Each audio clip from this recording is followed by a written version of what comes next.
Voilà, la première des choses, c'est qu'on a été au niveau de l'événement. Et c'est un événement qu'il faut appréhender vis-à-vis de notre équipe. C'était un contexte quand même qui est un contexte grandiose. Aujourd'hui, on a été quand même dans une salle, il y a 8000 personnes, il y a une énorme ambiance.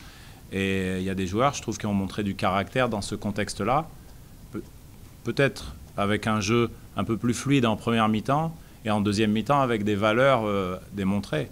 Aujourd'hui, on a quand même un joueur qui nous donne un second souffle grâce à ses rebonds offensifs, Noah Penda.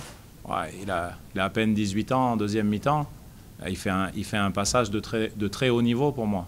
Et ça, c'est déjà une fierté par rapport au match, qu'on ait réussi à avoir plusieurs temps et réussi à coller au match et qu'on soit en mesure de le prendre à la fin. Après, sur la dernière possession, on peut toujours regretter. Voilà, la passe, si elle arrive, il y a peut-être une finition, etc.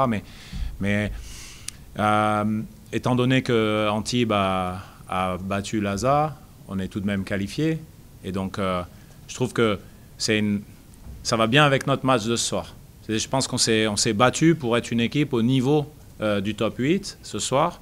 On a été dans le match. On aurait pu venir prendre le match ici contre une très belle équipe d'Orléans qui est plus du tout la même équipe que l'équipe qu'on avait rencontrée au match aller, dans la dynamique collective, dans l'envie, dans le travail qu'a mis en place Germain pour remettre en confiance Jonathan Starks, par exemple, pour trouver des espaces plus clairs à Tirant de la Thibaudière. Ce soir, tous les deux, dans la deuxième mi-temps, ils font une partition là aussi de très très haut niveau. Chaque fois qu'on a un tout petit avantage, 2 paniers d'avance, ils reviennent d'abord et ensuite ils remettent des paniers de talent.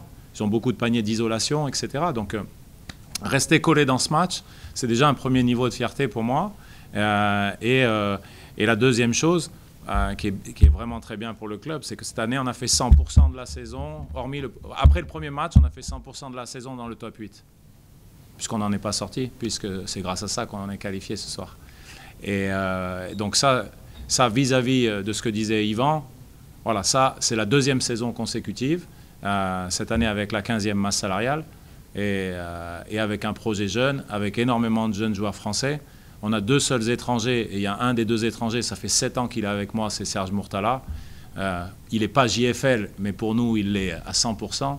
Il est arrivé 6 mois trop tard, mais dans l'esprit il l'est complètement. Donc moi, j'aime ça, quoi. Et il y a une autre chose dont je suis très fier, c'est qu'on a été dans tous les matchs. C'est-à-dire qu'on n'a rien abandonné, quoi. Alors, ouais, sur les fins de match, c'est sûr, il nous manque un niveau de maîtrise. Peut-être qu'il y a des choses qu'on aurait pu mieux manager, de mon côté, mieux exécuter sur le terrain. Mais la réalité, c'est qu'on est là et que, a priori, on va jouer Chalon-Reims en play-off et on vient de sortir d'un match assez épique la semaine dernière contre eux. Donc on aura plaisir à se retrouver. C'est aussi une équipe avec un super état d'esprit, très bien coachée. Donc voilà. Ouais, peut-être sur les lancers francs, 7 sur 19, je pense que c'est un des fondamentaux du basket et on n'a pas été efficace du tout dans ce secteur, notamment dans le 3e quart-temps. Je crois qu'on finit à 1 sur 7 dans le quart-temps. Je ne sais pas si ça a pesé, mais en tout cas l'ambiance elle était magnifique. Enfin, c'est très bien pour le basket français d'avoir le développement de ce type de salle. Voilà, c'était super ambiance, super speaker. Enfin, je pense que tout le monde a pris du plaisir à voir ce match de basket qui se joue sur quelques détails à la fin. Il faut féliciter le travail d'Orléans.